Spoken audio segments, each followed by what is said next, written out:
تمہاری شہرت میں اور اضافہ کرے، تمہاری صلاحیت میں اور اضافہ کرے. جی، آج کل یوتھ میں ہم نے ایک ڈپریشن کا ایلیمنٹ پایا ہے. Every one is frustrated, every one does not know what to do, where to go. Youth کو یہ بھی نہیں پتا کہ بڑے ہو کے ہمیں کیا کرنا ہے، کس ڈائریکشن میں جانا ہے. جس سے بھی بات کریں وہ یہی کہتے ہیں کہ ہمیں پڑھنا ہے اور باہر جانا ہے. What is the thing required to eliminate that element of frustration in the youth? دیکھیے، بات ان کی بات بھی ٹھیک ہے نوجوان نسل کی، کہ ماں باپ اتنا سب پیسہ لگاتے ہیں، اتنا سب کچھ کرتے ہیں. کس لیے سب کرتے ہیں؟ اس لیے کرتے ہیں کہ ان کی اولاد پڑھے لکھے، زندگی میں کوئی مقام حاصل کرے، کچھ کام کرے. اور اسی طرح سے پھر اس کی آنے والی نسل اس کو دیکھے اور اس کو اپنا رول ماڈل بنائے.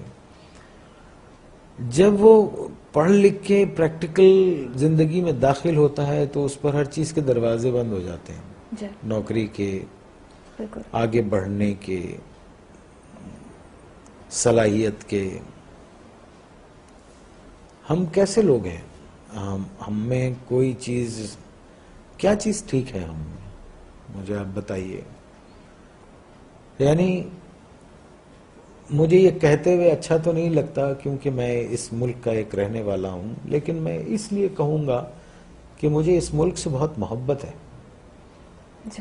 میں نے کبھی یہ نہیں سوچا کہ ملک نے مجھے کیا دیا. میں نے ہمیشہ یہ سوچا کہ میں نے اپنی کیپیسٹی میں اپنے ملک کو کیا دیا ہے. تو مجھے اندازہ ہوتا ہے کہ میں نے لوگوں کو خوشی دی، میں نے لوگوں کو قہقہے دیے، میں نے لوگوں کے دکھ اور تکلیفوں کو شیئر کیا میں نے.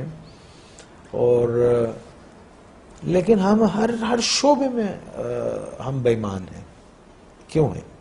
تعلیم کا شعبہ، اس میں سفارش اور سیاست ہے، سیاست کے اندر سیاست ہے، اور رشوت ہم لیتے ہیں، بے ایمانی ہم کرتے ہیں، جھوٹ ہم بولتے ہیں، دوسروں کو تکلیف ہم دیتے ہیں، دوسروں کے مالوں پہ قبضہ کر لیتے ہیں، یتیموں کا مال کھا جاتے ہیں، غریبوں کو تکلیف دیتے ہیں، مسکین مسافر محتاجوں کو ان کا حق نہیں دیتے، کسی کی مدد نہیں کرتے، اپنے لیے سب جمع کر کے رکھتے ہیں، اپنے سے آگے نہیں سوچتے.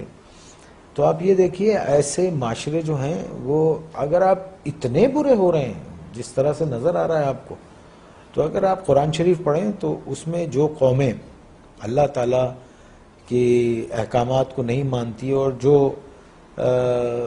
ان سب چیزوں میں نافرمانی میں جب بہت آگے چلی جاتی ہے، تو اللہ نے کہا ہے میں ایسی قوم کو تباہ کر دیتا ہوں اور پھر ان کی جگہ دوسرے لوگ لے آتا ہوں. اللہ کہتا ہے کہ میرے لیے یہ کام کوئی مشکل نہیں ہے. تو ہم کو اپنے آپ جو لکھ پتی ہے وہ کروڑ پتی ہونا چاہتا ہے، جو کروڑ پتی ہے وہ اربوں پتی ہونا چاہتا ہے، جو اربوں پتی ہے وہ اس سے زیادہ پیسے والا ہونا چاہتا ہے. یہ تو پوری دنیا میں ہو رہا ہے. نہیں، پوری دنیا میں ایک سلیقے اور ایک طریقے سے ہو رہا ہے. ٹھیک ہے. ایک آدمی جس کی تنخواہ 12,000 روپے مہینہ ہے، اس کے گھر کے اخراجات 80,000 روپے کے ہیں. یہ کون سی سائنس ہے آپ مجھے بتائیے کہ وہ اس کو پورا کرتی ہوگی؟ اور یہاں 60% لوگ ایسے ہیں جن کی تنخواہیں اتنی ہیں، لمیٹڈ ہیں، اور ان کے اخراجات جو ہیں.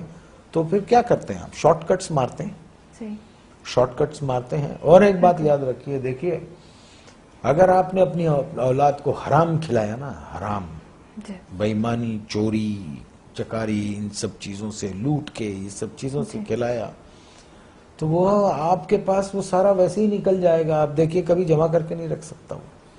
اگر اس کے پاس رہے گا، جمع بھی ہوتا ہے، تو ایک ڈیزاسٹر ہوگا اور سب ختم ہو جائے گا.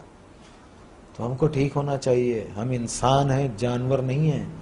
ہم کو صحیح ہونا چاہیے. ہم کو اس لیے دنیا میں نہیں بھیجا ہے کہ ہم دوسرے کے حقوق ماریں، چھین لیں لوگوں کو.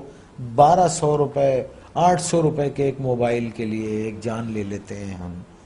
کبھی وہ تنہائی میں بیٹھ کے وہ سوچتے نہیں ہوں گے کہ ایک انسان کی زندگی جب وہ پیدا ہوتا ہے تو وہ گوشت کا لوتھڑا ہوتا ہے، پھر وہ انسانی فارم میں آتا ہے، پھر وہ دنیا میں آتا ہے بے سہارا، بے بس. ماں اس کو 9 مہینے پیٹ میں رکھتی ہے، پالتی ہے، پھر وہ گرم سرد کا مقابلہ کرتا ہے اور بڑا ہوتا ہے، چوٹیں لگتی ہیں، دھوپ ہے، بارش ہے، اور پھر ایک آدمی اس کو ایک 500 روپے کے موبائل کے لیے اتنی تقو سے پلنے والے بچے کو گولی مار کے چلا جاتا ہے.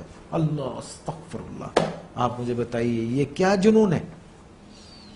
میرے کیوں پاس یہ الفاظ نہیں ہے. کیوں بھول گئے؟ دیکھیں نا کیوں بھول گئے ہیں کہ ایک دن اللہ نے کہا ہے نا قرآن میں کہ جاؤ گے کہاں تم؟ آؤ گے تو تم میرے پاس نا. اور پھر اللہ نے کہا ہے کہ میں تم کو سب بتا دوں گا کہ تم کیا کیا کرتے تھے. اور قرآن میں ہے کسی ایک بے گناہ انسان کا قتل، آئی کوٹ قرآن، کسی ایک بے گناہ انسان کا قتل ایسے ہے جیسے تم نے پوری انسانیت کو قتل کر دیا. اور ایک جگہ اللہ نے فرمایا اور اگر کسی ایک بے گناہ کی زندگی بچائی گویا تم نے پوری انسانیت کو بچا لیا.